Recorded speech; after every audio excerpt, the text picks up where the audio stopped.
रखने वाले देवताओं में भगवान शिव सबसे अलग थे। वे कैलाश पर्वत पर रहते थे, शांत, ध्यान में लीन, लेकिन जब जरूरत पड़े तो सबसे शक्तिशाली। एक बार समुद्र मंथन हुआ। देवता और असुर मिलकर अमृत निकाल रहे थे, लेकिन सबसे पहले हलाहल विष निकला जो पूरी सृष्टि को नष्ट कर सकता था। सब घबरा गए। तब भगवान शिव आगे आए।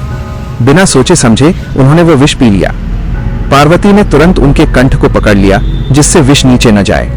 इसलिए शिव का गला नीला हो गया और वे नीलकंठ कहलाए। शिव सिर्फ त्याग के देव नहीं हैं, वे करुणा के भी देव हैं। चाहे रावण हो या भस्मासुर, शिव ने कभी किसी को खाली हाथ नहीं लौटाया। वे भोलेनाथ हैं, सच्चे मन से मांगो तो सब दे देते हैं। पार्वती के साथ उनका विवाह प्रेम, विश्वास और संतुलन का प्रतीक है। उनका परिवार गणेश और कार्तिकेय दिखाता है कि वैराग्य में रहकर भी गृहस्थ जीवन निभाया जा सकता है। शिव सिखाते हैं कि शक्ति और शांति साथ साथ चल सकती हैं। नाश के बिना निर्माण नहीं और अहंकार के बिना ही मोक्ष है। इसलिए शिव सिर्फ भगवान नहीं, वे एक मार्ग हैं, सरल, गहरा और सच्चा। नारद मुनि का अहंकार। एक बार नारद मुनि को अहंकार हो गया कि वे सबसे बड़े शिव भक्त हैं। शिव ने उनकी परीक्षा लेने की सोची। उन्होंने एक सुंदर स्त्री का रूप धारण किया। नारद उस रूप पर मोहित हो गए और अपना संयम भूल बैठे। तभी शिव अपने असली रूप में प्रकट हुए। नारद को अपनी गलती का एहसास हुआ और वे लज्जित हो गए। उन्होंने शिव से क्षमा मांगी। शिव मुस्कुराए और बोले, भक्ति में अहंकार आ जाए तो भक्ति नहीं रहती। नारद ने जीवन भर ये सीख याद रखी। गंगावतरण की कथा। प्राचीन समय की बात है। राजा सगर के 60,000 पुत्र एक महान यज्ञ में लगे थे, लेकिन इंद्रदेव को भय हुआ कि राजा सगर बहुत शक्तिशाली न हो जाएं, इसलिए उन्होंने यज्ञ का अश्व चुरा लिया।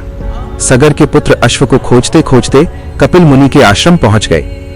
ध्यान में लीन कपिल मुनि पर उन्होंने चोरी का आरोप लगा दिया। क्रोधित होकर कपिल मुनि ने आंखें खोली और उनके तेज से राजा सगर के सभी पुत्र भस्म हो गए।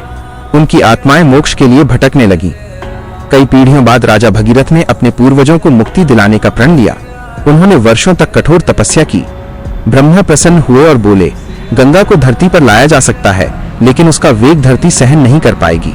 इसके लिए शिव की शरण जाओ। भगीरथ फिर हिमालय पहुंचे और भगवान शिव की घोर तपस्या की। शिव प्रसन्न हुए। उन्होंने कहा, मैं गंगा के अहंकार को अपने जटाओं में रोकूंगा। जब गंगा स्वर्ग से उतरी तो उन्हें अपने वेग पर गर्व था, लेकिन जैसे ही वे शिव की जटाओं में गिरी, वे उसमें उलझकर रुक गईं। गंगा समझ गईं कि शिव के सामने अहंकार व्यर्थ है। तब शिव ने धीरे धीरे गंगा को धरती पर छोड़ा। गंगा पृथ्वी पर बहती हुई कपिल मुनि के आश्रम पहुंची। जैसे ही उसका जल सगर पुत्रों की भस्म पर पड़ा, उन्हें मोक्ष प्राप्त हुआ। भगीरथ का संकल्प पूरा हुआ। तभी से गंगा मोक्षदायिनी कहलाती हैं और शिव गंगाधर। सीख। भगवान शिव सिखाते हैं कि अहंकार को नियंत्रित करना जरूरी है। शक्ति को सही दिशा देना ही सच्ची महानता है।